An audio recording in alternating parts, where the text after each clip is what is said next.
अब लिखिए next title, collection. अब कलेक्शन वर्ड का मतलब तो मुझे समझाने की आपको जरूरत ही नहीं है, आप सब हजारों बार इस वर्ड को रियल लाइफ में यूज करते हैं। तो पहला चांस आप लीजिए, what might be a collection? A collection is a group of elements. यानी जब भी आपके पास कुछ एलिमेंट्स का ग्रुप है, कुछ एलिमेंट्स का सेट है, तो अपन मानते हैं ये ग्रुप ऑफ एलिमेंट्स अपने आप में होते हैं कलेक्शंस।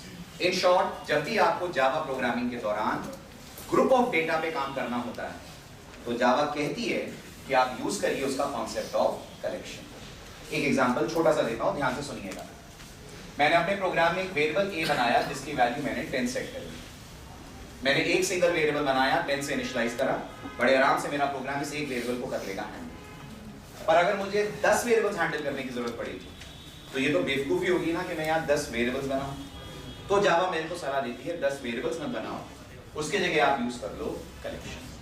अब आप ध्यान से मेरी बात सुन रहे हैं तो आप मुझे टोक सकते हैं कि सर कलेक्शन की तरफ जाने की जरूरत क्या है? अगर 10 वेरिएबल्स बनाने हैं तो why can't we go for arrays? यानी हर जावा का स्टूडेंट जब कलेक्शन पढ़ता है तो उसके दिमाग में पहला सवाल आता है, आना भी चाहिए, मैं क्यों कलेक्शन सीखूं जो मुझे मल्टीपल डेटा हैंडल करना सिखाते हैं? मेरे को तो आता है मल्टीपल डेटा हैंडल करना with the help of arrays. तो जावा का कहना है एरे बहुत अच्छे हैं, बट एरे में प्रैक्टिकल पॉइंट ऑफ व्यू से 3 ड्रॉबैक्स हैं। ध्यान से सुनिएगा, ये कलेक्शन का बेस बनेगा, ठीक है? और नोट्स कुछ मत लिखिएगा, मैंने जो स्लाइड्स बनाई हैं वो एज इट इज आप ले जाना, है ना? तो आप बस जो जरूरी बातें हैं वो नोट करिएगा ताकि अपना थोड़ा फास्ट चले और अपन मेन पॉइंट्स पे ज्यादा स्ट्रेस दे पाए। एरे के साथ पहला ड्रॉबैक जो जावा कहती है, arrays are very good, but the most important drawback with an array is they are of fixed size. मतलब आप एक बार अगर एरे बना देते हैं तो एट रन टाइम आप उसकी साइज ना बढ़ा सकते हैं ना घटा सकते हैं। मुझसे कई बार स्टूडेंट बोलते हैं क्यों सर, क्यों नहीं बढ़ा सकते? मैं एक नया एरे बना लूं, उसकी साइज जितनी मुझे चाहिए उससे थोड़ी ज्यादा रख लूं और उसको हैंडल कर लूं। भाई मेरे वो जो नया एरे आप बनाएंगे वो तो उस एरे के अंदर सब जीरो पड़े होंगे, फिर पुराने वाले को आप कॉपी करेंगे, फिर पुराने वाले को आप डिस्कार्ड करेंगे, तो आपकी मेहनत बढ़ जाएगी, राइट? जबरदस्ती की। तो फिर यही बात हुई कि मैं लूप क्यों लगाऊं? मैं 10 बार system.out.println लिख कर भी तो 1 से 10 के नंबर प्रिंट कर सकता हूं, कर सकते हैं। लेकिन एरेज के साथ आप सोचिए, अगर आप एरे बनाएंगे नया तो फिर फर्क ही क्या रहा? फिर आप में और सी के प्रोग्रामर में अंदर ही क्या रहा? वो भी उतनी गधा हममाली करेगा, आप भी उतनी करेंगे, तो आपने जावा का फायदा क्या उठाया? तो जावा कहती है अगर आपको ऐसा लगता है कि आपके डेटा की रिक्वायरमेंट रन टाइम पे वेरी करने वाली है, रन टाइम पे आपको ऐसा लग रहा है मुझे पता नहीं कब एक्स्ट्रा डेटा आ जाए, तो आपको कभी नहीं यूज करना चाहिए। फॉर एग्जाम्पल, अगर मुझे साल भर के महीनों के नाम स्टोर करने हैं तो एरे यूज करना चाहिए कि नहीं? करना चाहिए। साल भर में महीने ना 12 से 13 होंगे ना 12 के 11 होंगे, तो मुझे यूज करना चाहिए। लेकिन अगर मुझे इस क्लासरूम में जितने स्टूडेंट बैठे हैं उनके नाम स्टोर करने हैं, तो आप सोचिए मुझे एरेज यूज नहीं करने चाहिए। एक तरीका मैं कर सकता हूँ, बैठ के पहले गिन लूं कितने हैं, बट एक को बोरिंग लग रहा है वो 20 में से निकल गया, चल मेरा एरे की साइज तो जबरदस्ती वेस्ट हो जाएगी ना। तो क्या मतलब है यहाँ पर एरे बनाने का? जब डेटा मेरा रन टाइम पे होगा डायनेमिक। पहली चीज, एरे तब बनाइए जब आपको फिक्स साइज बताओ इतनी ही लगती है। अगर साइज वैरी कर रही है, एरे बेवकूफी होता है। एरे के साथ दूसरी बड़ी प्रॉब्लम बताइए, यस और no? Arrays can only handle homogeneous. आपको अगर इंटीजर्स का एरे बनाने को मिले तो you can't put double in that. आपको अगर डबल्स का एरे मिलेगा you can't put booleans in that. तो अगर आपको मिक्स टाइप ऑफ वैल्यूज रखनी है, you cannot create an array, you'll have to create multiple arrays for handling multiple different values. Why? Because they are homogeneous by nature. Drawback number 2. Drawback number 3. Arrays के पास ऐसा कोई built-in method नहीं होता है जो उन पे common day-to-day operations आपके लिए perform कर दे। For example, आपको एक array को उल्टा print करना है, कर लेंगे, लेकिन अपना लॉजिक लगाना पड़ेगा। आप कैसे जावा को बोलेंगे कि array को उल्टा कर दो? आप बोलेंगे सर मैं साइज -1 से घूमूंगा, 0 तक आऊंगा, तो आप कर रहे हैं ना, जावा थोड़ी ना कर रही है। आपको एरे में सर्चिंग करनी है, आप करेंगे, एक लूप लगाएंगे, इफ लगाएंगे, सर्च करेंगे। एरे को सॉर्ट करना है आपको करना पड़ेगा, एरे को कॉपी करना है आपको करना पड़ेगा। यानी एरे के साथ तीसरा ड्रॉबैक ये है, इनके पास कोई प्री प्रोग्राम्ड मेथड्स नहीं है जो मेरे कोडिंग एफर्ट्स को मिनिमाइज करना है। और जावा, सबसे बड़ी जावा की क्वालिटी है कि you think of your requirement, और जावा में 90% चांसेस हैं इन कलेक्शन आपके रिक्वायरमेंट को पूरा करने का कोई ना कोई मेथड अवेलेबल है। तो एरेस के साथ तीसरा drawback, no predefined methods available for performing basic operations. Basic समझते हैं? बेसिक ऑपरेशंस क्या होते हैं? सर्चिंग, सॉर्टिंग, रिवर्सिंग, ये नॉर्मल ऑपरेशंस जो हर स्टूडेंट सी के दौरान करता होगा खुद। जावा में भी खुद ही करना पड़ेगा अगर आपको, तो आपने जावा का फायदा ही नहीं उठाया, जावा की लाइब्रेरी की रिचनेस का बेनिफिट ही नहीं लिया। ठीक, for performing basic operations. These are 3 major drawbacks जो आपको एक एरे के साथ देखने को मिलते हैं। अब इन तीनों ड्रॉबैक्स को दूर करने के लिए जावा ने अपना एक पैकेज आपको दिया है जिसका नाम है java.util। उसके अंदर जावा ने कई सारे इंटरफेसेस और उन इंटरफेसेस की कई सारी इंप्लीमेंटेशन क्लासेस दी हैं जिनका मोटे-मोटे तौर पे अगर देखें तो एक ही कॉमन काम है, they also allow you to handle group of elements just like an array, but ये तीनों ड्रॉबैक्स इनके अंदर नहीं होंगे। इमेजिन करिए कलेक्शंस ग्रोएबल होते होंगे, they are not of fix size. आप जब कलेक्शंस यूज करके एरे की तरह डेटा स्टोर करने का कोड लिखोगे, आपको बताना ही नहीं है जावा को कि आपको डेटा कितने का रखना है, जबकि एरे बताते हैं तो आप साइज बताते हैं। कलेक्शंस बनाएंगे, साइज नहीं बताएंगे, आप सिर्फ बोलेंगे ये ऑब्जेक्ट बना दो। जावा एक मान लीजिए इलास्टिक का बैग बना देगी, जो बैग अपने आप स्ट्रेच होता जाएगा जैसे जैसे आप उसके अंदर डेटा भरते जाएंगे। तो अपन बोलते हैं कलेक्शंस का अगर पहला बेनिफिट एरे के कंपैरिजन में देखा जाए तो they are not of fix size, they are of growable nature. Growable मतलब जरूरत पड़ी तो जावा उसे स्ट्रेच कर देगी, और मजे की बात जब जरूरत नहीं पड़ी तो कम भी कर देगी। अगर मैं कह रहा हूं जरूरत नहीं पड़ी तो कम भी कर देगी, तो इसका मतलब ये डायनेमिक होते होंगे। रन टाइम पे नई जरूरत है तो हटा दो और जरूरत है तो जोड़ दो, ये बिहेवियर तो डायनेमिक एप्लीकेशंस देती हैं। तो ये सब इंटरनली इंप्लीमेंट करते हैं कॉन्सेप्ट्स ऑफ डीएमए। जरूरत पड़ेगी तो अपने आप को स्ट्रेच कर लेंगे, जरूरत नहीं पड़ेगी तो अपनी साइज को श्रिंक कर देंगे। जितनी जरूरत है उतनी ही जगह मेमोरी के अंदर करेंगे consume. Second, they are homogeneous by nature, collections are heterogeneous by nature. यानी आप एक कलेक्शन बनाकर, कलेक्शन याद रखिएगा मैं जनरल टर्म बोल रहा हूं, है ना, इसकी इंप्लीमेंटेशन क्लासेस है एक्चुअल में, पर मैं वो क्लासेस के नाम लिए नहीं है तो जनरल वर्ड यूज कर रहा हूं। कलेक्शन का एक ऑब्जेक्ट बनाकर आप उसके अंदर integer, character, float, double, boolean, student, person, customer, string, string upper, जो रखना है उसको रख सकते हैं। जो आपको अपने कलेक्शन में डालना हो वो उसके अंदर आप डाल सकते हैं। और ऑटो और जावा आपको ये फैसिलिटी भी देती है कि अगर आपको लग रहा है नहीं मुझे मेरा कलेक्शन होमोजीनियस ही बनाना है, तो आप उसे होमोजीनियस भी कर सकते हैं। यानी as per my choice I can either create a collection as heterogeneous collection of data और I can create it as homogeneous collection of data. जबकि एरे जब भी बनेगा it will be always homogeneous by nature. तो collection का second major drawback, they can be heterogeneous, they also can be homogeneous. आपको कुछ नहीं कहना, आपको बस जावा को हिंट देना है आप होमोजीनियस बनाना चाहते हैं कि हेटेरोजीनियस बनाना चाहते हैं। हिंट कैसे देंगे अभी बताता हूं। तीसरा, इनके पास कोई प्री डिफाइंड मेथड नहीं होता और इनके पास आपको कोई मेथड बनाना नहीं पड़ता। हर काम जो आप एक डेटा एलिमेंट के सेट पे कर सकते हैं उसके मेथड इनके पास है। क्या क्या कर सकते हैं आप? ऐड करेंगे, है ना, हटाएंगे डेटा, सर्च करेंगे, अपडेट करेंगे, डिलीट करेंगे, रिवर्स करेंगे, जो ढूंढने के बाद उसको चेंज करेंगे। जो भी डे टू डे ऑपरेशंस होते हैं, अगर थोड़ा सा मैं डेटाबेस से रिलेटेड वर्ड यूज करूं, इनको हम बोलते हैं crude operations. C for create, R for read, U for update and D for delete. सबके इनके पास बने बनाए मेथड्स होते हैं।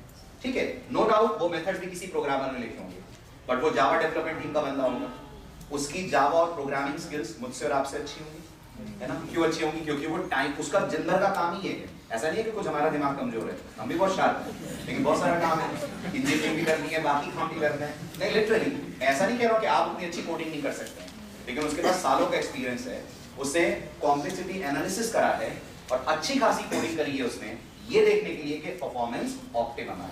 तो वो जब सॉर्ट करेगा, आपकी सॉर्टिंग से बेटर परफॉर्मेंस उसकी सॉर्टिंग की होगी। वो जब सर्चिंग करेगा, उनका कोड आपके कोड से बेटर होगा। वो कोड जावा बनाने वाली कंपनी ने बनाया है और उससे तो बहुत सारे इंटरनल ऐसी चीजें यूज करी होंगी जो शायद मुझे और आपको ना पता हो। तो their codes are much more efficient, much more elegant as compared to the codes which we are going to write. तो कलेक्शंस के पास ढेर सारे मेथड्स हैं जो आपकी हर जरूरत को पूरा कर देंगे। कलेक्शंस होमो और हेट्रो दोनों तरह का डेटा रख सकते हैं। और कलेक्शन की सबसे बड़ी फैसिलिटी दे आर ग्रोएबल है ना। अब कलेक्शन में एक छोटा सा ड्रॉबैक है, लेकिन वो ड्रॉबैक कहलाता नहीं है, और उसी के लिए आपको एक और नया कॉन्सेप्ट पढ़ाता हूं। ड्रॉबैक ये है, collections can not store primitive data. Collections can not store primitive data. What is primitive data? Int, char, float, they are primitive data. Collections कहते हैं we only can store objects. तो programmers कहते हैं कोई problem नहीं है, आप याद करिए for each primitive type we have a wrapper class. याद है? अब आपको जब मैंने wrapper class पढ़ाई थी तो मैंने आपको wrapper के दो फायदे बताए थे, समझाया था, एक पोस्टपोन कर दिया। आप अपने नोट्स देखना। मैंने कहा था wrapper का एक फायदा तो होता है, इनके पास parse methods होते हैं जो स्ट्रिंग को प्रिमिटिव में कन्वर्ट करते हैं। दूसरा मैंने आपसे कहा था कि रैपर का दूसरा फायदा ये होता है कि हम रैपर क्लास की मदद से वेरिएबल्स को कन्वर्ट कर सकते हैं इनटू ऑब्जेक्ट्स। आप बिल्कुल नई जावा पढ़ रहे थे और आपने मेरे से पूछा सर ऐसा मैं क्यों करूंगा, तो मैंने आपसे कहा था कि आने वाले दिनों में आप एक ऐसी सिचुएशन में अपने आप को पाएंगे जहां वेरिएबल्स काम नहीं करेंगे और वहां सिर्फ और सिर्फ काम करेंगे ऑब्जेक्ट्स। तो मैं इंट टाइप का एरे तो बना सकता हूं, पर मैं इंट टाइप का कलेक्शन नहीं बना सकता। पर इससे कोई प्रॉब्लम नहीं, इंट ना सही इंटीजर का तो बना सकता हूं। और इसीलिए जावा ने रिकॉल करिए हर 8 प्रिमिटिव टाइप की आपको प्रोवाइड करिए करस्पॉन्डिंग रैपर क्लासेस। और तो और जावा ने इसमें एक और अच्छा बेनिफिट हमें दिया है। जावा कहती है कोई बात नहीं, तुम तो प्रिमिटिव टाइप कलेक्शन में डालना, तुम प्रिमिटिव टाइप कलेक्शन में डालना, जावा उस प्रिमिटिव टाइप को कन्वर्ट कर देगी उसकी करस्पॉन्डिंग रैपर क्लास में। और ऐसा करने के लिए जावा एक टेक्निक यूज करती है जिस टेक्निक का नाम होता है द टेक्निक ऑफ ऑटोबॉक्सिंग।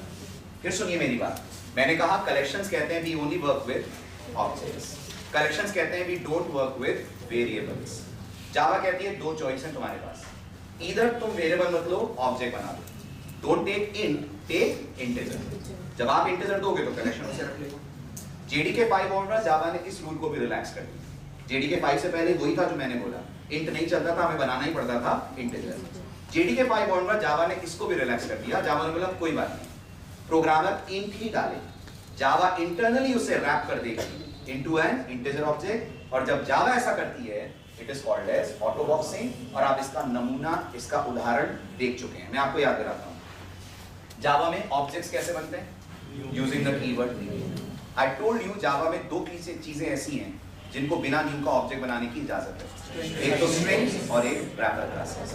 वो जो आप बिना न्यू के ऑब्जेक्ट बनाते हैं ना, that technique is basically called as autoboxing. यानी प्रायर टू जावा 5, अभी क्या चल रहा है जावा 8, प्रायर टू जावा 5 हम लोग अगर ऐसे लिखते थे, बहुत ध्यान से सुनिएगा, it's a very very important thing, int obj equal to 10 prior to Java 5, बिल्कुल सही, this used to generate syntax error. Java ऐसे कंपाइल नहीं करती, ठीक। तब प्रोग्रामर बेचारा क्या करता था? तब प्रोग्रामर कहता था integer obj equal to new integer और अंदर देता था। जावा ने बाद में देखा और जावा डेवलपर्स को ये लगा, मतलब आप ये देखें जावा की जो डेवलपमेंट कम्युनिटी है वो आपकी ईज ऑफ यूज का कितना ख्याल करती है। ये नहीं कि लाइक सी की तरह लैंग्वेज बना के छोड़ दिया, रोते गाते रहो, जैसा फंक्शन है वही यूज हो रहा है। 45 साल हो गए सी लर्स कर ही रहा है, वो आज तक बदला नहीं है, ठीक। लेकिन यहाँ नोटिस करिए आप, हर वर्जन में वो प्रोग्रामिंग की ईज को बढ़ाते हैं। उनको ये लगता है कि ठीक है, प्रोग्रामर को ये बोलना बहुत कमसम लगता है। जावा 5 ऑनवर्ड्स उन्होंने बोला you write this, we convert into this, and writing this when it becomes this we call it autoboxing. This को रिप्लेस करिए जरा पूरे वर्ड से, assigning a primitive value to a wrapper object when gets converted to a object is called as autoboxing। अब इसका उल्टा क्या होगा? इसका उल्टा है unboxing। What might be unboxing? Assigning an object to a primitive variable। Prior to Java 5 ये भी एरर होता था। तो Java 5 से पहले बंदा क्या करता था? देखिए, एक तो ये एरर था, ये चलता था। फिर अगर Java 5 से पहले कोई कहता था integer x equal to obj, this used to be error। Programmer को क्या लिखना पड़ता था Java 5 से पहले? int x equal to obj dot, इस क्लास के पास एक मेथड है int वैल्यू, int छोटा v बड़ा, int वैल्यू मेथड फिर आपको रिटर्न करके देगा, तो आपको लिखना पड़ता है obj dot int वैल्यू, ये आपको कहना पड़ता है। जावा 5 ने ये सब रिलैक्स कर दिया, ये हटाओ। जावा 5 में जावा ने अपन को बोला कि आपको इतना सोचने की जरूरत नहीं है, आप सिर्फ कहिए integer obj is equal to 10, Java will automatically do the job for you. तो इंटरनली जब जावा इस लाइन को देखती है, this line gets converted into this line. और ये फीचर याद रखिएगा, it's a good interview question. This in Java is called as auto boxing. तो मैं बहुत सिंपल भाषा में ऑटो बॉक्सिंग को ये बोल सकता हूँ, प्रिमिटिव का type casting into non primitive is auto boxing. Can I से दिस? ये प्रिमिटिव है ना और ये नॉन प्रिमिटिव है और ये अपने आप हो रहा है कन्वर्जन, हम तो नहीं कर रहे. That is by the word auto boxing. अब इसका अनबॉक्सिंग क्या होता होगा? इसका अनबॉक्सिंग सिंपली से int x equal to obj. आपका int x equal to obj कहना भी चल जाएगा. And when you do this in Java we call it unboxing. अब कलेक्शंस बताइए, ये कहते हैं कि हम वेरिएबल्स पे काम नहीं करते. ना करें, मुझे क्या फर्क पड़ रहा है, मैं तो वेरिएबल दूंगा और ऑटो बॉक्सिंग उसको कन्वर्ट कर देगी इनटू ऑब्जेक्ट. तो इसमें लोगों में बड़ा कंट्रोवर्सी है. कई लोग ये कहते हैं नहीं प्रिमिटिव्स पे काम करते हैं, पर जो ये कहते हैं कि वो प्रिमिटिव्स पे काम करते हैं वो शायद ये नहीं जानते हैं कि वो काम सिर्फ एक कारण से करते हैं, क्योंकि इंटरनली जावा यूज करती है ऑटो बॉक्सिंग. तो किसी से बहस हो तो आप उसे समझा सकते हैं कि भले ही मैं 10 डाल पा रहा हूँ कलेक्शन के अंदर, पर वो 10 एज अ वेरिएबल नहीं जा रहा है, वो 10 एज एन ऑब्जेक्ट जा रहा है और जावा उसके लिए यूज कर रही है ट्रिक ऑफ ऑटो बॉक्सिंग. इसका मतलब जिसने जेडीके 5 से पहले कलेक्शन पढ़ा होगा उसके लिए कलेक्शन बहुत दिक्कत वाले होंगे, क्योंकि उसे हर वेरिएबल को पहले खुद कन्वर्ट करना पड़ा होगा इनटू ऑब्जेक्ट. अपन जेडीके 5 के बाद पढ़ रहे हैं तो हमारे लिए कन्वर्जन करने का काम कर रही है जावा. तो कलेक्शन में बस एक ही प्रॉब्लम है, they work with primitive non primitives, but वो भी अब नहीं रह गई है from the occurrence of auto boxing और अनबॉक्सिंग फीचर्स. ठीक है, चलिए ये तो हुआ कलेक्शंस क्यों पढ़ रहे हैं इसकी कहानी. जी सर, जावा 5 के बाद इन्होंने ये चीज रिलैक्स कर दी कि उन्होंने कलेक्शन में प्रिमिटिव डेटा एक्सेप्ट नहीं कर ली ना, प्रिमिटिव डेटा को ऑटो बॉक्सिंग कर दिया ना उन्होंने.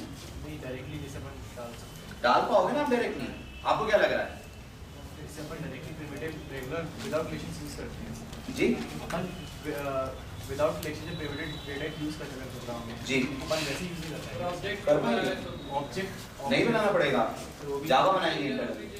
आप नहीं लिखना पड़ेगा आपको, मैं करके दिखा दूं. अब अभी पढ़ाया तो है नहीं मैंने कलेक्शन में क्लासेस कौन सी हैं, फिर भी कलेक्शन में क्लास उसका नाम है एरे लिस्ट. एरे लिस्ट, वापस बोलो, एरे लिस्ट. ये क्लास है, इट्स अ कलेक्शन क्लास. कैसे बनेगा ऑब्जेक्ट? जैसे किसी का भी बनता है. से एरे लिस्ट एंगुलर ब्रैकेट्स में, ये समझाऊंगा अभी क्या है ना, इसको अभी इग्नोर कर दो आप. क्या लिखा है मैंने? Integer obj is equal to new array list. Angular brackets के अंदर इंटीजर, इसको अभी इग्नोर कर दो. अभी बस आप इतना मानो array list obj equal to new array list. ठीक है. जावा 5 से पहले obj डॉट ऐड कौन होगा? मेथड होगा. array list के पास एक मेथड होगा. obj डॉट ऐड 10 जब आप कहते थे एरर आ गई. आपको 10 नहीं, आपको भेजना पड़ता था इंटीजर. जावा 5 ऑनवर्ड्स चल रहा है. तो आप बताइए, अगर मैं आपको ये ऑटो बॉक्सिंग नहीं पढ़ाता तो आप तो यही सीख के जाते ना कि एरे लिस्ट में हम प्रिमिटिव्स रख सकते हैं, जबकि एक्चुअल नहीं चल रहा है, बट इसके पर्दे के पीछे इस पे काम कर रही है ऑटो बॉक्सिंग. तो कर दिया ना. आपको जैसे सोचना है आप सोच लो प्रिमिटिव चल रहे हैं, बट ये मैं इंटरव्यू के लिए बता रहा हूँ कि चल जरूर रहा है, बट इसको सपोर्ट मिल रहा है ऑटो बॉक्सिंग में. अगर ये चलता तो ये जेडीके 5 से पहले भी चलता, पर ये जेडीके 5 से पहले एरर दे देता था. 10 की जगह हमें भेजना पड़ता था रैपर का ऑप्शन. चलिए अब आगे बढ़े. अब आपको कलेक्शन क्लासेस का ओवरव्यू दे दूं. ध्यान रखिएगा, कलेक्शन क्लासेस में बहुत सारे इंटरफेसेस और क्लासेस हैं. सब एक साथ ना तो पढ़ पाना पॉसिबल है और ना वो आपके लिए अभी रेलेवेंट है. तो मैं उन क्लासेस और इंटरफेसेस को आपसे डिस्कस कर रहा हूं जो हमारे प्रोजेक्ट में भी लगेंगे और मैक्सिमम जावा इंटरव्यूज में यूज होते हैं. इनफैक्ट ओवरव्यू तो मैं आपको मैक्सिमम का दूंगा, बट काम है हमारे इनमें से कुछ सेलेक्टेड क्लासेस और इंटरफेसेस आएंगे. ध्यान दीजिएगा कलेक्शन के ओवरव्यू पे. सबसे पहले तो दो चीजों पे गौर करिए. पहला क्वेश्चन यही आता है, कलेक्शन वर्सेस कलेक्शंस. ये क्या है? ये एक इंटरफेस है. कौन? इसमें एस नहीं है। ये एक प्री डिफाइंड क्लास है। The first point two remember, collection is an interface. Collections is a predefined class, and this class contains multiple methods जो आपकी डे टू डे एक्टिविटी को सिंप्लीफाई करते हैं। इसके बाद इसका यूज मैं आपको कल बताऊंगा। अभी के लिए बस याद रखिए, अगर आप कोई बुक पढ़ते हो और उसमें कलेक्शंस दिखे तो याद रखिएगा we are talking about class, collection दिखे we are talking about interface. तो collection is an interface, collections is a class. और ये कौन है? छोटा सी, ये कोई नहीं है, ये सिर्फ हमारी अंग्रेजी है, ये कुछ भी नहीं है, right? This is an interface and this is a class.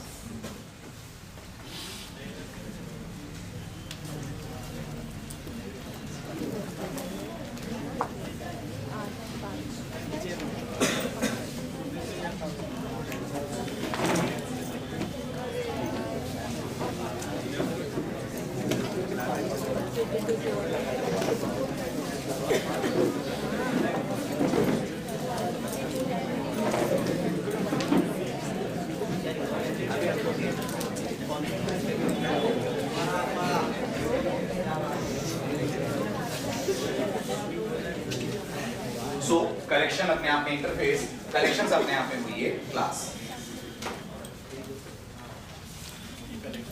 अब आइए कलेक्शन इंटरफेस की डिटेल्स पे।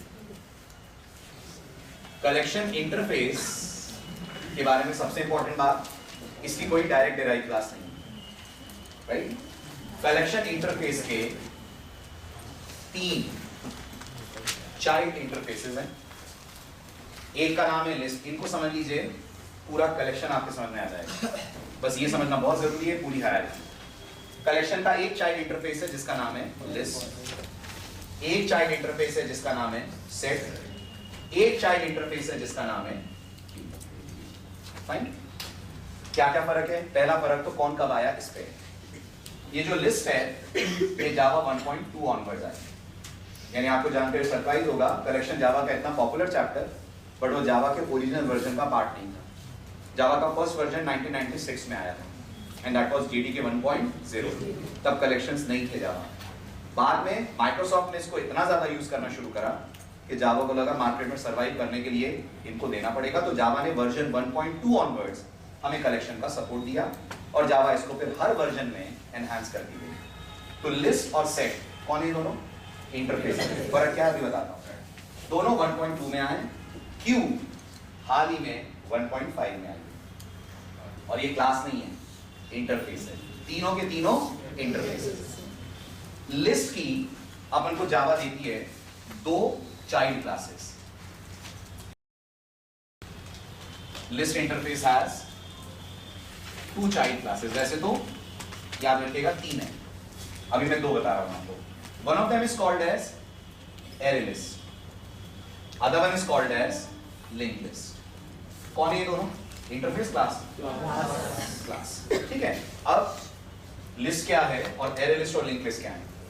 लिस्ट पेरेंट इंटरफेस है, इसके पास मेथड्स एब्स्ट्रैक्ट हैं और इन्होंने उन मेथड्स को करा हुआ है ओवरराइड। अब एज अ प्रोग्रामर आपसे पहला सवाल आएगा, लिस्ट या एरे लिस्ट कब यूज करते हो? याद रखें इन सबके बीच में कॉमन जवाब ये है, जब हमें मल्टीपल डेटा पे काम करना हो तो हम कलेक्शंस यूज करते हैं, बट मल्टीपल डेटा पे काम करने की भी कुछ कुछ शर्तें होती हैं। लिस्ट को हमें तब यूज करना चाहिए जब हमें डेटा होल्ड करना है, डुप्लीकेसी अलाउ करनी है, डुप्लीकेसी अलाउ करनी है, और हम चाहते हैं जिस ऑर्डर में डेटा डाला है उसी ऑर्डर में वो निकले। मतलब आप एरे में डेटा कैसे डालते हो? 0 to n प्रिंट करते हो तो 0 to n आपको वही ऑर्डर मिलता है ना जो आपने डाला है, जिसको बोलते हैं इंसर्शन ऑर्डर प्रिजर्व। क्या बोलते हैं? Insertion order preserve. तो अगर कोई बोलता है लिस्ट की क्या खास बात है, तो आप बोलोगे 2 खास बातें। Number 1, it allows duplicates. अब आपको लगेगा सर इट अलाउज डुप्लीकेट्स का मेरे लिए क्या सेंस है? There are lot many situations in programming जब डेटा डुप्लीकेट होगा। फॉर एग्जांपल मुझे आप सबकी डेट ऑफ बर्थ कलेक्ट करनी है, राइट? आप सबकी डेट ऑफ बर्थ जावा में क्या होगी? Date object. तो can I put these date objects into collection? Yes, collections can hold objects. क्या इस बात के चांसेस हैं 2 of you और 3 of you might have same date of birth? I should go with a list. अगर मेरे पास ऐसा सवाल है कि तुम्हारे पास डेटा आ रहा है स्टूडेंट्स की डेट ऑफ बर्थ का, तो तुम्हें लिस्ट लेनी चाहिए कि नहीं? तो लेनी चाहिए, right? Why? Because date of birth could be duplicate, date of birth same हो सकती है। अच्छा, मुझे आप सबकी ईमेल आईडीज लेनी है, ध्यान दीजिएगा, और इस शर्त के साथ लेनी है, इस शर्त के साथ लेनी है कि दो बंदों की आईडी सेम हो जाए तो मेरा कोड लेने से मना कर। एक बेवकूफों वाला तरीका, I will go for a list, list के पास एक मेथड होता है कंटेन्स। जब मैं लिस्ट में डेटा डालूं तो पहले कंटेन्स से पूछूं ये मेल आईडी है कि नहीं है। कंटेन्स बोले है तो मैं ना डालूं, कंटेन्स बोले नहीं है तो मैं डालूं। बेवकूफी है, इसके लिए आई should go with set. Set को जावा ने ऐसे बनाया है कि जब आप डुप्लीकेट डेटा डालते हो ना कोई एक्सेप्शन आती है ना कोई एरर आती है, चुपचाप वो डेटा को ऐड करने से मना करते हैं। अच्छा, मना कैसे करता है? इसके पास जो मेथड है वो फॉल्स रिटर्न कर देता है। तो गेस करिए सेट को यूज करना ईमेल आईडी वाले प्रोग्राम में अच्छा होगा कि अगर आप कोई मेल आईडी दोगे और मुझे आपको ये बताना है this mail ID is present, I will not have to search it in my collection, this searching will be done by set. और सोचिए जिसको कलेक्शन नहीं आता होगा वो गधा स्ट्रिंग कैरी बनाएगा, है ना, उस स्ट्रिंग कैरी के ऊपर लूप चलाएगा और लूप चला के एक इक्वल्स करेगा। कंपनी क्यों रखेगी आपको? आप सोचिए, जब जावा लैंग्वेज आपको इतना कुछ दे रही है और उसमें आप अपना अलग झंडा बुलंद करके चल रहे हैं, हम एरे पे काम करेंगे। इसलिए कलेक्शंस आर डैम इंपॉर्टेंट, उसके बिना कभी जावा में एफिशिएंट कोड आप बना ही नहीं सकते। तो आप सोचिए अगर ईमेल लिस्ट बनानी है और आप लिस्ट यूज करते हो, it's bad, you should go with set. List use करने में प्रॉब्लम क्या है? डुप्लीकेसी हो जाएगी और आपको पता नहीं चलेगा। फिर प्रॉब्लम कहाँ है कि आप ये सुनिए, जावा के पास एक एपीआई है जो मेल्स भेजती है, आप उसको यूज करेंगे। जावा के पास मेल भेजने की बिल्ट इन क्लासेस हैं, उस एपीआई का नाम है जावा मेल एपीआई।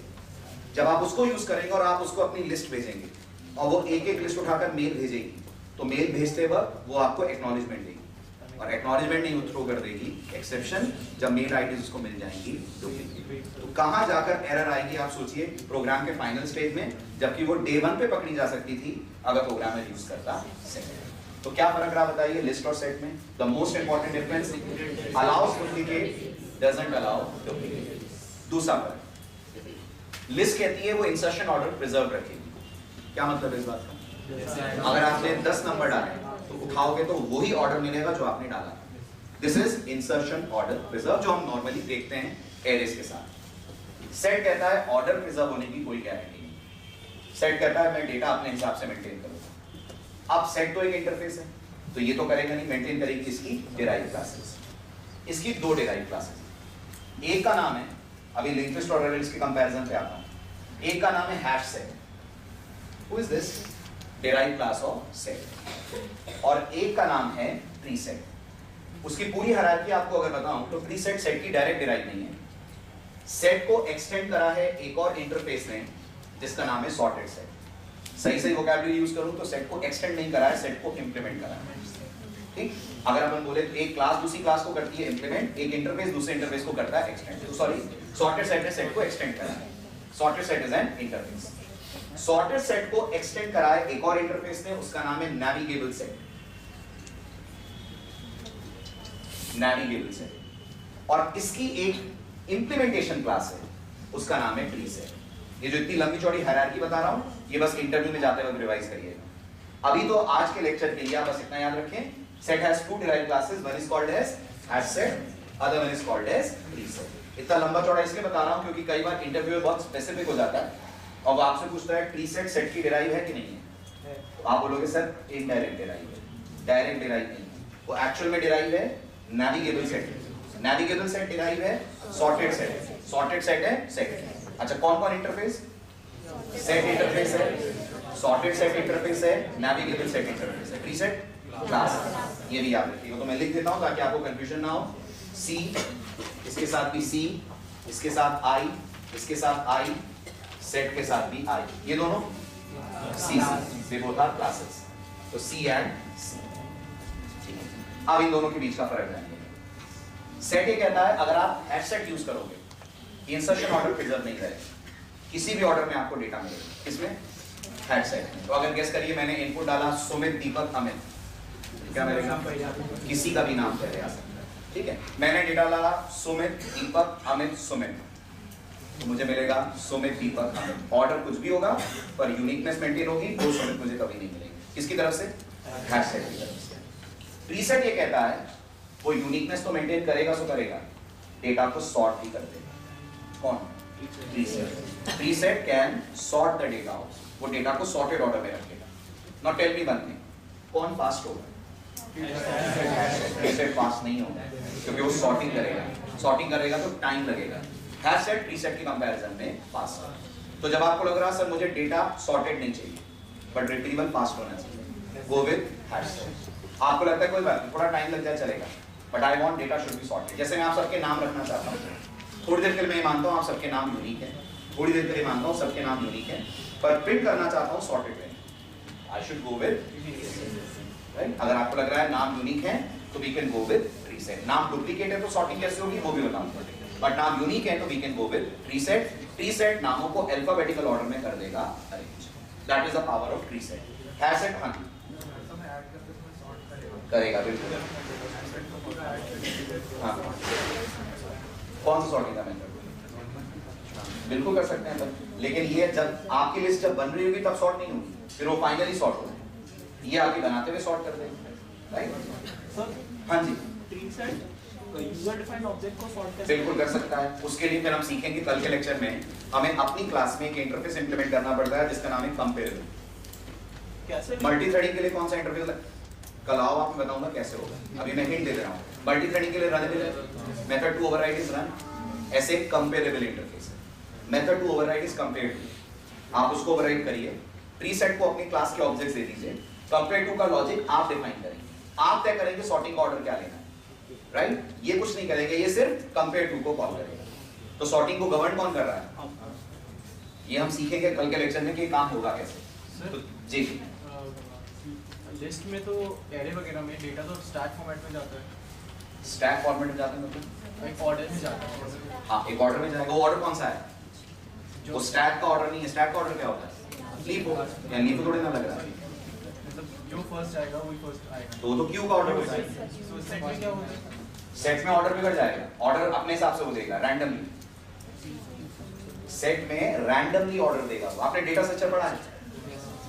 अगर पढ़ा होता तो मैं आपको बताता। डीएस में एक टेक्निक होती है हैशिंग, ये वो हैशिंग यूज करता है डेटा को स्टोर करने के लिए। जब वो डेटा को स्टोर करने के लिए हैशिंग यूज करता है तो ऑर्डर कुछ भी हो सकता है। हैश सेट ये कहता है आपने डाला मान लीजिए जनवरी फरवरी मार्च, आपको मिलेंगे 3 महीने, बट ये गारंटी नहीं है कि जनवरी फरवरी मार्च मिलेंगे। हो सकता है फरवरी मार्च जनवरी मिल जाए, हो सकता है मार्च फरवरी जनवरी मिल जाए, कुछ भी। ये मैं ये भी नहीं कह रहा हूँ कि सॉर्ट कर रहा है, सॉर्ट भी नहीं कर रहा है, बस वो रैंडम ऑर्डर में डेटा लेकर आपको दे दे। तो अगर आपको ऐसा लगता हो आपको उस डेटा के ऑर्डर से चिंता नहीं है, ऑर्डर कुछ भी चलेगा, चिंता ये है तो स्पीड बढ़िया मिले और आपको ये लग रहा है कि यूनिकनेस मेंटेन है, तो गो विद। तो अगर मैं पूछता हूँ हैश सेट का ऑर्डर क्या है, तो दुनिया में किसी के पास जवाब नहीं है। हैश सेट का ऑर्डर क्या है? रैंडम ऑर्डर है, कुछ भी ऑर्डर में आपको डेटा दिखा देगा, बट यूनिक रहेगा डेटा और प्रीसेट के मुकाबले परफॉर्मेंस फास्ट होगा। आया समझ में? हुआ क्लियर? हाँ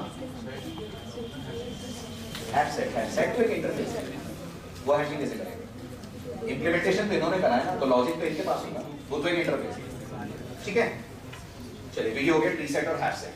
देन क्यू के पास जो डिराइव क्लास है उसका नाम है प्रायोरिटी। Priority queue. अब इससे आपका ज्यादा वास्ता पड़ेगा नहीं कि जनरली सर्टिफिकेशन लेवल पे बहुत ज्यादा यूज होती है, बट आप बेसिक जावा पढ़ रहे हैं तो आपको थोड़ा सा हिंट बस इसका दे देता हूं। क्यू सब जानते हो क्या होता है? It's a data structure with follows first in first out. Priority queue ये कहती है आप डिसाइड करो ऑर्डर आपको क्या चाहिए, आपको first in first out order चाहिए कि आपको कोई और ऑर्डर चाहिए।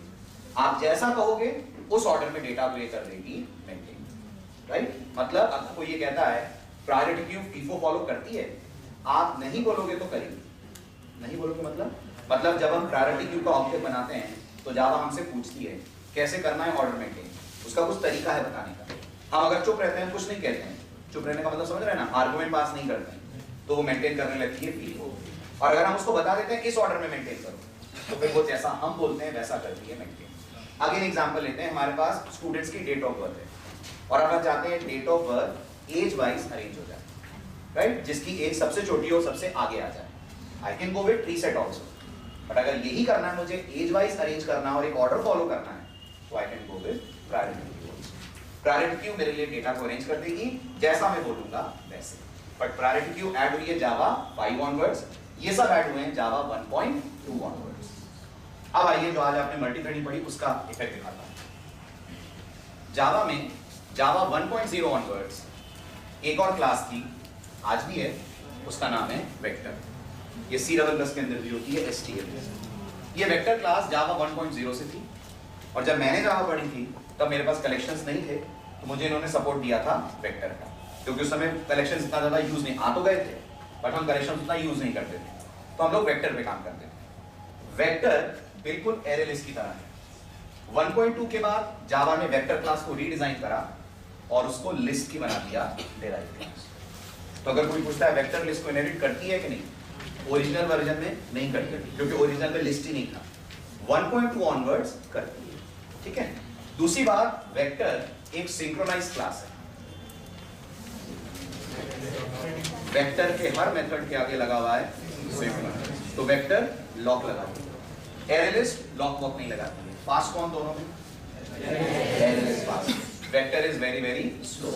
दूसरी बात, आपको एक टर्म और बताता हूं, ये जो 1.0 ऑनवर्ड्स क्लासेस जावा ने दी हुई हैं, इनको जावा में बुलाते हैं legacy classes, right? The word legacy means old classes. आज भी वेक्टर है, बट वेक्टर से बेटर ऑल्टरनेट है एरे लिस्ट। और अगर आपको लग रहा है बट सर मुझे सिंक्रोनाइजेशन चाहिए, तो no options, then you should go with vector, right? तो वेक्टर और एरे लिस्ट में कॉमन बात क्या है? दोनों इंसर्शन ऑर्डर प्रिजर्व करती है, दोनों डुप्लीकेट अलाउ करती है, दोनों लिस्ट की डेराइव है, दोनों के पास सेम मेथड्स हैं, बस इसके मेथड्स पे लॉक लगा हुआ है, इसके मेथड्स पे लॉक नहीं लगा है। इसका मतलब एरे लिस्ट की परफॉर्मेंस स्पीड वाइज वेक्टर से अच्छी है, वेक्टर की परफॉर्मेंस मल्टी थ्रेडेड एनवायरनमेंट में एरे लिस्ट से अच्छी है। अब आइए इनके बीच का कंपैरिजन। लिंक लिस्ट जानते हैं? राइट, क्या होती है? एक डायनेमिक डेटा स्ट्रक्चर जिसमें elements are called as nodes. हर नोड के पास ये डब्ल्यू लिंक लिस्ट है, हर नोड के पास दो पॉइंटर्स होते हैं, एक नेक्स्ट और एक प्रीवियस। सो हर नोड अपने आगे और पीछे वाले नोड से कनेक्टेड है।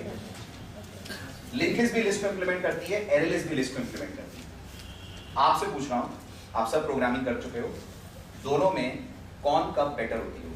या मैं सीधे टू द पॉइंट आता हूं, मुझे एक नया एलिमेंट ऐड करना है बीच में, ये भी मुझे फैसिलिटी देती है, ये भी मुझे फैसिलिटी देती है, अच्छा कौन है? इसको यूज करो। लिंक लिस्ट इज बेटर और array list is better? Link list is better. Array list में प्रॉब्लम क्या है? इमेजिन करिए एरे लिस्ट 50 इंटीजर्स की, आपने 30th पोजीशन पे एक नया एलिमेंट डाला, तो आप प्लीज शिफ्टिंग करवाओगे? आप नहीं करोगे, करेगी जावा, बट टाइम तो लगेगा। अगर यही 50 इंटीजर्स की लिंक लिस्ट होती और आप 30th पोजीशन पे नया डेटा डालिए, गेस करिए क्या होता? जावा को दो नोड्स ब्रेक करने पड़ते, बीच में एक नया नोड डालना पड़ता, इसके प्रीवियस और इसके नेक्स्ट को, इसके प्रीवियस और इसके नेक्स्ट को कनेक्ट करना पड़ता।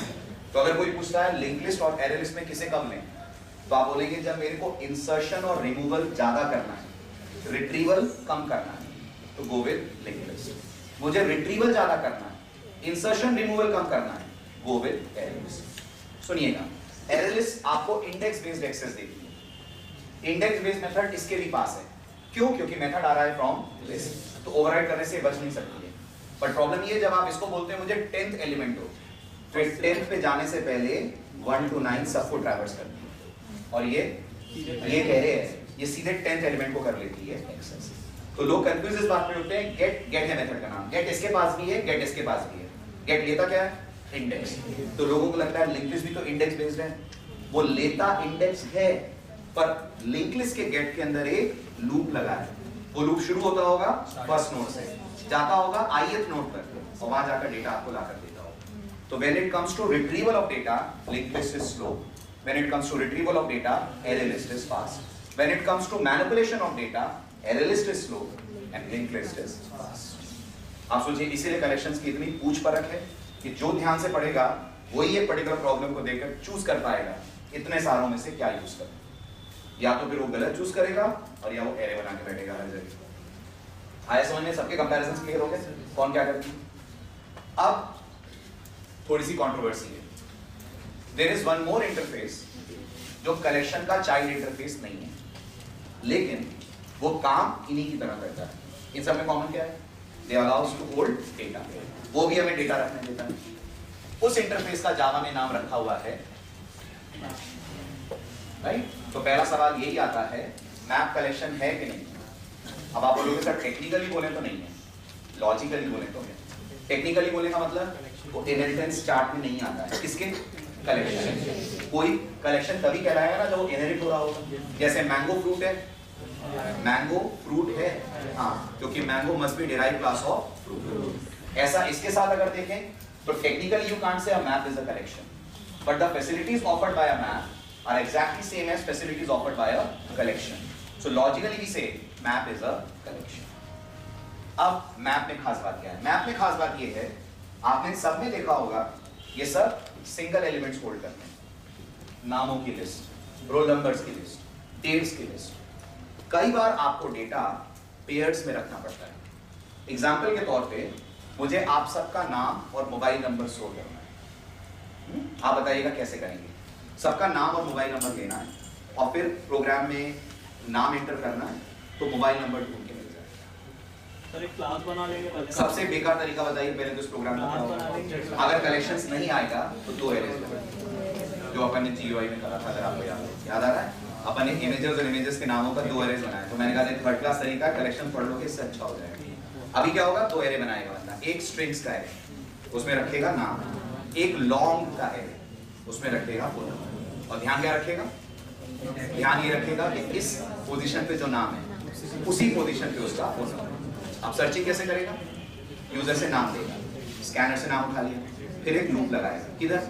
नाम वाले, फिर कंपैरिजन करेगा, इक्वल्स लगाकर जहां नाम मैच कर जाएगा उस पोजीशन को रख लेगा और इधर वाले एरे से फोन नंबर मिल जाएगा। कितना बकवास काम है!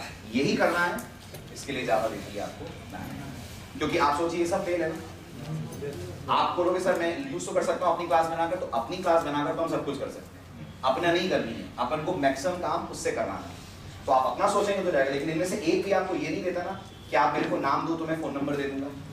वो आपने या तो नाम रखेगा या तो फोन नंबर रखेगा। मैप बिल्कुल, अब तो आपने SQL भी पढ़ ली है, एक टेबल की तरह होता है। इस टेबल के अंदर बनते हैं 2 कॉलम। जो मैंने आपको एग्जांपल दिया उसमें पहला कॉलम हो गया स्ट्रिंग टाइप का, दूसरा कॉलम हो गया लॉन्ग टाइप का। ये रखेगा नाम, ये रखेगा फोन नंबर। जावा की भाषा में ये जो स्ट्रिंग वाला कॉलम है इसकी आदत डाल लीजिए, बहुत सुनने को मिलेगा आगे जाके, ये की कहलाता है। और जो फोन नंबर का कॉलम है ये वैल्यू कहलाता है, की और वैल्यू। अब मैप के पास 2 मेथड्स हैं, एक का नाम है पुट, बताओ क्या करता होगा?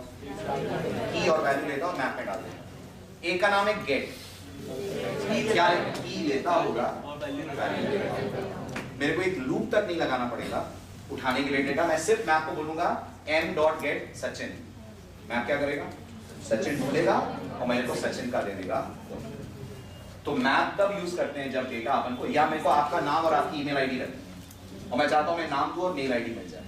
अगर मैं 2 एरेज बनाकर चलूं तो कितने एफर्ट्स मेरे लगेंगे? मैं मैप बनाकर चलूं तो नाम बन जाएगा की, ईमेल आईडी बन जाएगी वैल्यू, मैं नाम बोलूंगा और मेरे को ईमेल आईडी मिल जाएगी। बट उसके मैप की इंटरनल में तो यही काम हो रहा होगा ना? क्या जो बनाने का बोलते हैं हो रहा होगा, लेकिन वो उन लोगों ने करा है, उनको हमसे ज़्यादा जावा है, उन्होंने कॉम्प्लेक्सिटी का ध्यान रखा है, उन्होंने ऑप्टिमाइजेशन ट्रिक्स यूज करी हैं, उन्होंने बहुत जगह हार्डवेयर रिसोर्सेज यूज करे हैं। हम स्टार्ट क्यों नहीं बना सकते? अभी बताओ, स्टार्ट जैसे काम हम क्यों नहीं कर सकते हैं कि रन चले और फिर कंट्रोल इधर आ जाए और फिर थोड़ा सा रन पे चला जाए? कभी नहीं कर सकते, क्योंकि जो कुछ भी जावा ने उसके अंदर करा है वो लॉजिक्स हमसे शेयर उन्होंने रूट लेवल पे नहीं करे।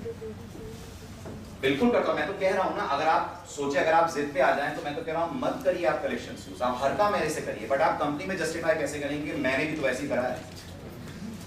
क्या बोलेंगे आप? तो वही बोलेगा ना कि आपका कोड कितना ऑप्टिमाइज्ड है, आपने कितने सारे परफॉर्मेंसेस इसके चेक करें, कितने सारे JVMs पे इसको चलाया है, क्या हर कंप्यूटर पे, हर JVM पे, हर डेटा स्ट्रक्चर पे इसको चला के देखा है? तब फिर अपन कुछ नहीं बोल पाएंगे। ये पूरे टाइम एंड टेस्टेड हैं, इनकी अच्छी खासी कॉम्प्लेक्सिटी एनालिसिस है। मैं तो अभी कॉम्प्लेक्सिटी बता नहीं रहा हूं आपको, आप जावा का ट्यूटोरियल खोलिए, हर एक की कॉम्प्लेक्सिटी उन्होंने लिखी हुई है। O(n) करता है, ये O(1) टाइम में काम करता है, ये log(2n) टाइम में काम करता है, ये n/4 में टाइम काम करता है, सबकी कॉम्प्लेक्सिटी कैलकुलेट करी हुई है। इसलिए ये सारे टाइम एंड टेस्टेड चीजें हैं, इनको लेकर आप काम करेंगे तो आपका काम बेटर होगा।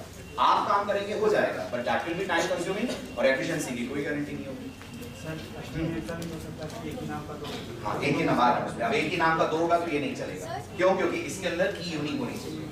फिर उसका सॉल्यूशन क्या है बोलेंगे? हाँ जी सर, हैश टेबल जो बनता है उसमें भी तो कीज और बिल्कुल सही है, हैश टेबल भी है जावा के पास। हैश टेबल एक लेगेसी क्लास है और हैश टेबल 1.0 ऑनवर्ड्स थी, उसी की जगह जावा ने अपन को मैप किया। हाँ किसमें बताऊंगा आगे ना, अभी हैश टेबल पढ़ तो लें फिर बताऊंगा इंप्रूवमेंट क्या हुआ है। चलिए अब मैप का सुन लीजिए, डिराइव क्लासेस कौन कौन सी हैं। तो बहुत सारी बट आपके मतलब की, और अब आप मेरे को फर्क बताना। मैप की एक डिराइव क्लास का नाम है हैश मैप।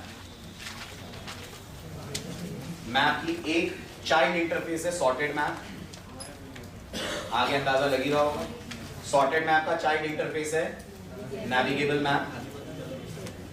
नेविगेबल मैप का चाइल्ड इंटरफेस है ट्री मैप। क्या फर्क होगा हैश मैप और ट्री मैप? डेटा रखता होगा, डेटा दोनों रखते हैं, यूनिकनेस ऑफ की दोनों चाहते हैं, दोनों की को यूनिक मानते हैं। बट हैश मैप जब रिट्रीव करता है तो किसी भी ऑर्डर में करेगा। कब? जब आप पूरी लिस्ट प्रिंट करोगे। जब आप एक एलिमेंट मांगोगे तो जो मांगोगे वो मिल जाएगा, पर जब आप पूरी लिस्ट प्रिंट करोगे तो इसका ऑर्डर कुछ भी होगा। ट्री मैप का ऑर्डर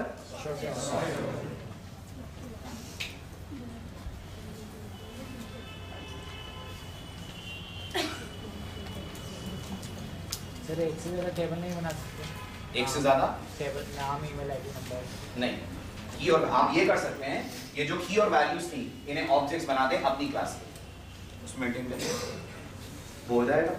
अभी तो मैंने रैपर्स यूज करे ना, स्ट्रिंग और लॉन्ग, आप अपनी क्लास यूज कर लीजिए।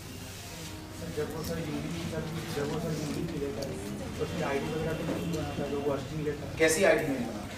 सर वो जैसे स्ट्रिंग वो देगा, हाँ सर वो अपनी स्ट्रिंग ले रहा है, मैं उसको स्ट्रिंग की में दे रहा हूँ। हाँ यूनिक वो कहता है होनी चाहिए, है नहीं। आप अगर डुप्लीकेट दोगे तो एरर कुछ नहीं आएगी, बस इग्नोर हो जाएगा इंसर्शन। वही थोड़ी कहता है कि मैं यूनिक कर दूंगा, आपसे स्ट्रिंग ले लेगा, अगर उसे स्ट्रिंग उसके अंदर दिखी तो ऐड नहीं करेगा। ठीक है, और सुनिए इसका जवाब तो आपके डिस्कशन में ही आ गया। आप मुझे बोल रहे हैं अगर दो लोगों का नाम सेम हुआ तो उनकी ईमेल आईडी कैसे मेंटेन होगी? पलट दीजिए, ईमेल आईडी को बना दीजिए की, नाम को बना दीजिए वैल्यू, क्योंकि मैप के पास ऐसा भी मेथड है जो वैल्यू लेगा और की लेगा। फिर अगर दो की सेम हुई तो कैसे, दो वैल्यू सेम हुई तो क्या करेगा? तो वो आपको एरे रिटर्न कर देगा जिसमें आप मल्टीपल वैल्यूज देख पाएंगे।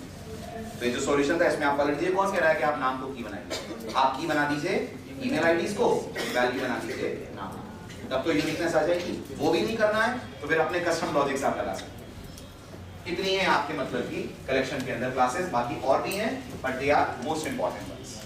ठीक है, अब ये बताइए हैश मैप ट्री मैप में फास्ट कौन? Hash map. ट्री सेट और एरे लिस्ट में फास्ट कौन? क्योंकि उसे सॉर्टिंग ही नहीं करनी, इसको तो फिर भी सॉर्टिंग करनी है, राइट। इसकी परफॉर्मेंस अगर ट्री सेट की परफॉर्मेंस एरे लिस्ट की परफॉर्मेंस से कंपेयर करें तो tree set is much slow. अच्छा, और इसमें से कौन है ऐसी क्लास जो सिंक्रोनाइज्ड है? बस वेक्टर है सिंक्रोनाइज्ड, उसके हर मेथड के आगे जावा ने लगा रखा है synchronized, that method gets log, इसलिए उसके चलने में थोड़ा लगता है टाइम। अब आते हैं इनके स्पेसिफिक मेथड्स पे, थोड़ा सा पढ़ ले फिर ऑफ करता हूँ कल, फिर इसके प्रोजेक्ट वाला पार्ट होगा। प्रोजेक्ट वाला पार्ट मतलब वो एग्जांपल जो आगे चलकर प्रोजेक्ट में आप यूज करेंगे। और प्रोजेक्ट आपका आपके बैच से रिक्वेस्ट आई है 17 के बाद रख दूं, 10 दिन की छुट्टी है बीच में, फिफ्थ सेम की छुट्टी है ना, थर्ड सेम एग्जाम आ गया, तो क्या दिक्कत है? 2 तारीख का पेगा, 2 तारीख का है ना, चलो रियल भी हुआ तो कब होगा? 31 के बाद, 21 के बाद कभी भी हो सकते हैं। Third same no sir, no sir.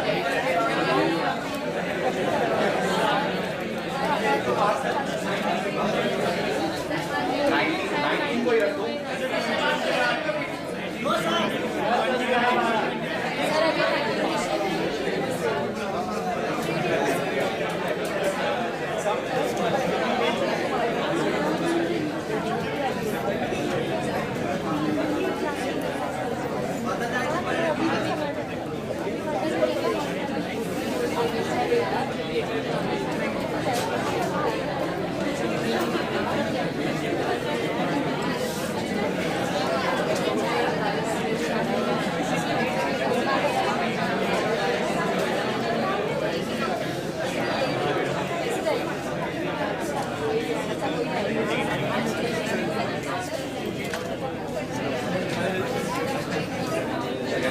पढ़ा है इनको उसका है ना, ये तो वो स्लाइड्स हैं जो आप पढ़ चुके हैं, इसको जस्ट गो थ्रू कर रहा हूं मैं।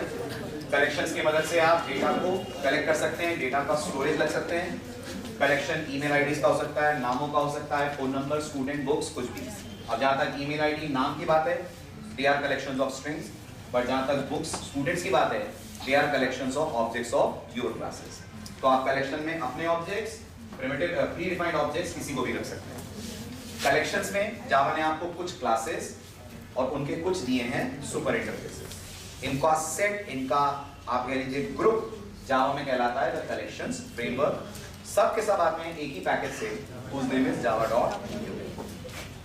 जो इंपॉर्टेंट रीजंस हैं कलेक्शंस के कंपैरिजन में, एरेस का अगर कंपैरिजन करें आप, तो मैंने कहा एरेस के साथ पहली प्रॉब्लम है, size needs to be declared at the time of declaration, so can only be used if we know beforehand how many elements we would be storing. Arrays they remain of fixed size. Arrays में बहुत मुश्किल है बीच में से कोई element डालना या निकालना, शिफ्टिंग बहुत लगती है। और एरे के पास कोई ऐसा प्री डिफाइंड मेथड नहीं है, कोई ऐसा प्री डिफाइंड मेथड नहीं है जो आपके कॉमन ऑपरेशंस को सिंप्लीफाई कर दे। You will be responsible for writing the entire logic. As against this, Java जब आपको कलेक्शंस देती है तो ये मेजर बेनिफिट्स हैं। हर कलेक्शन डायनामिकली ग्रो करता है, हर कलेक्शन आपके प्रोग्रामिंग एफर्ट्स मिनिमाइज कर देता है, क्योंकि हर पॉसिबल काम का इसके पास कोई ना कोई मेथड है। हर कलेक्शन स्पीड और क्वालिटी इंप्रोवाइज करता है, क्योंकि टाइम एंड टेस्टेड एल्गोरिथम्स हैं, बाकायदा कॉम्प्लेक्सिटी चेक करके इनको डिजाइन करा गया है। इतनी मेहनत जावा डेवलपर्स ने की है। एंड फाइनली बहुत सारे मेथड्स आपको मिलेंगे जिनसे आप कलेक्शंस पे क्रूड कलेक्शन बनाना, कलेक्शन का डेटा एक्सेस करना, डेटा अपडेट करना, डेटा डिलीट करना, इसके बने बनाए मिलते हैं मेथड्स। देन तीन मेन टाइप ऑफ कलेक्शंस जो हैं, they are list, always ordered, बस ये लास्ट चीज पढ़ लीजिए फिर ऑफ करता हूं। Always ordered may contain duplicates and can be handled the same way as arrays. Array में भी तो आप जिस ऑर्डर में डालते हो उसी ऑर्डर में डेटा मिलता है। Sets cannot contain duplicates and provide random access to their elements. This is hat set and key set. Maps connect unique keys with values, provide random access to its keys. ठीक, ये वो chart है जो आपने अभी देखा। Nothing special. Collection is the super interface, has three child interfaces, set, list and queue. तो collection की derived class का नाम क्या है ही नहीं। There is no direct derived class of collection. तो collection के child interfaces की derived होगी, but collection की नहीं होगी। और एक अलग interface चल रहा है which is map, जिसकी फिर एक सब interface है sorted map, sorted map का सब interface है navigable map, उसका है फिर tree। और map का direct derived देखें तो we have hash map, जो map की direct derived class। ठीक, आइए अब आप कल लेता हूँ मैं